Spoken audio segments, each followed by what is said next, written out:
قضا نمازوں کی ادائیگی کے حوالے سے انشاءاللہ آج ہم کچھ گفتگو کریں گے۔ سب سے پہلے یاد رکھیے گا کہ اگر قضا نمازوں کی تعداد آپ کو معلوم ہے کہ کتنی تعداد میں نمازیں قضا ہوئی ہیں تو پھر اتنی ہی تعداد میں اپنے نمازیں ادا کرنی ہوں گی، اور وہ ایک فکس متعین جو مقدار ہے وہ آپ نے نمازیں پڑھنی ہیں۔ اور اگر آپ کو تعداد معلوم نہ ہو تو پھر اس سلسلے میں غالب گمان کیا جاتا ہے، یعنی مثال کے طور پر اگر ایک شخص ہے جو 15 سال کی عمر میں بالغ ہوا تھا اور اب اس کو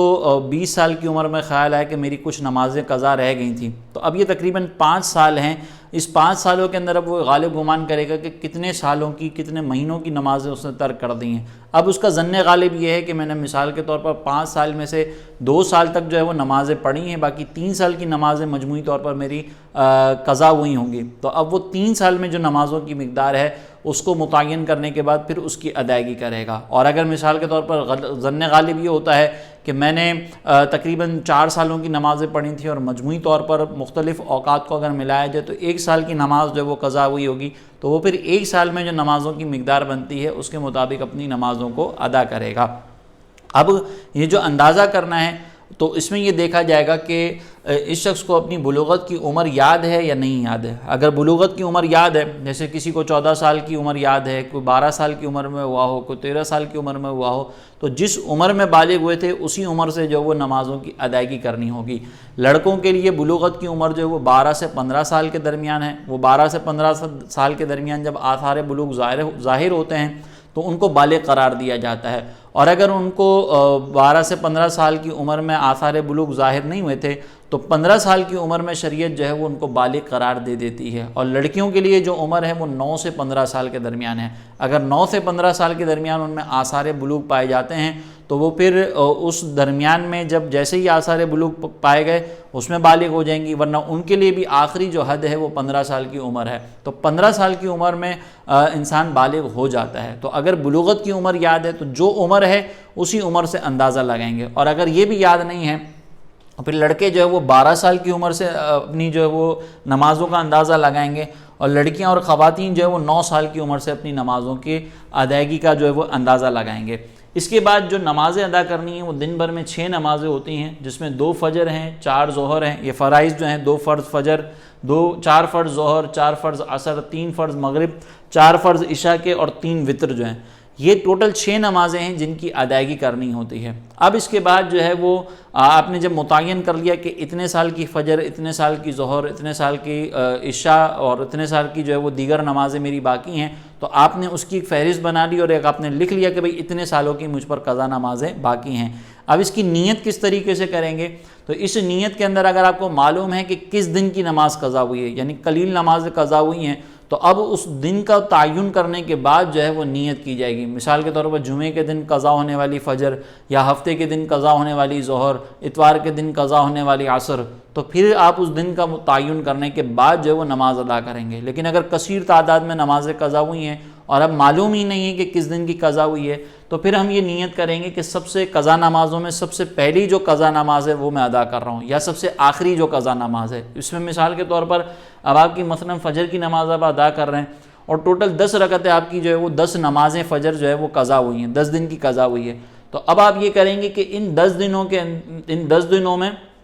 یا ان 10 قضا نمازوں میں جو سب سے آخری ہے یا جو سب سے پہلی ہے وہ میں ادا کر رہا ہوں۔ پھر جب 10 کے بعد آپ کی ایک آپ نے ادا کر چکے تو اب 9 رہ گئے، تو آپ یہ کہیں گے کہ قضا ہونے والی 9 نمازیں فجر میں سے سب سے آخری ہے، سب سے پہلی میں ادا کر رہا ہوں۔ تو اس طرح یہ متعین ہو جائے گا اور آپ اس طریقے سے اپنی نمازوں کو ادا کر سکتے ہیں۔ اس کے بعد ایک اسٹیپ یہ آتا ہے کہ اگر کسی کی بہت زیادہ نمازیں قضا ہوں تو اب وہ تیزی سے اگر ادا کرنا چاہتا ہے تو اس کے لیے کچھ رعایتیں موجود ہیں۔ اس میں پہلی رعایت یہ ہے کہ صورتوں سے پہلے جو ہم پہلی رکعت کے اندر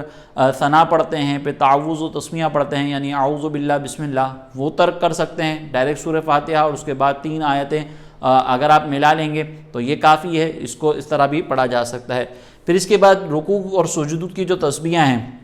اس میں 3 مرتبہ پڑھنے کی بجائے 1 مرتبہ سبحان ربی العظیم اور 1 مرتبہ سبحان ربی الاعلیٰ رکوع اور سجدے میں آپ پڑھ سکتے ہیں۔ لیکن اس میں یہ یاد رکھیے گا کہ جب مکمل رکوع میں چلے جائیں اس کے بعد آپ سبحان ربی العظیم کہیں، اور پھر جب یہ پورا پڑھ لیں ایک تسبیح پھر اس کے بعد آپ رکوع سے کھڑے ہوں۔ اسی طرح سجدے کا معاملہ ہے کہ جب سجدے میں مکمل طور پہ چلے جائیں اس کے بعد آپ سبحان ربی العظیم پڑھیں، 1 مرتبہ پڑھیں، تسلی کے ساتھ جب آپ یہ پڑھ لیں تو اس کے بعد آپ سجدے سے کھڑے ہوں۔ پھر اس کے بعد